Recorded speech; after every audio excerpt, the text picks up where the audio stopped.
கோபம் அதிகமாக வந்தால் என்ன செய்வது? நமக்கு அதிகமாக கோபம் வருகிறது, நம்முடைய கோபத்தை எப்படி அடக்க வேண்டும்?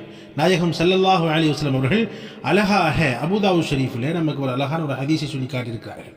என்ன ஹதீஸ்?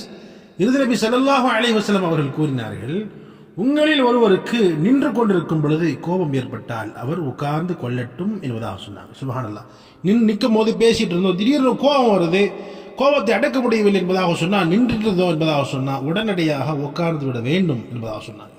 அதன் பிறகு கோபம் அவரை விட்டு விலகவில்லை என்றால், அதாவது நின்றுக்கும் பொழுது கோபம் வருகிறது, உட்கார்ந்துட்டோம், உட்கார்ந்தும் கோபம் அடங்கவில்லை, கோபம் போக மாட்டேங்குது என்பதாக சொன்னார், அவர் கீழே படுத்து கொள்ளட்டும் என்பதாக சொன்னாங்க. இன்ஷா அல்லாஹ் நாயகம் ஸல்லல்லாஹு அலைஹி வஸல்லம் இந்த அமலை நாம் பின்பற்றி வந்தோம் என்பதாக சொன்னால் நிச்சயமாக நம்முடைய கோபத்தை கட்டுப்பாட்டில் கொண்டு வந்து விடலாம் என்பதில் எவ்விதமான சந்தேகம் இல்லை.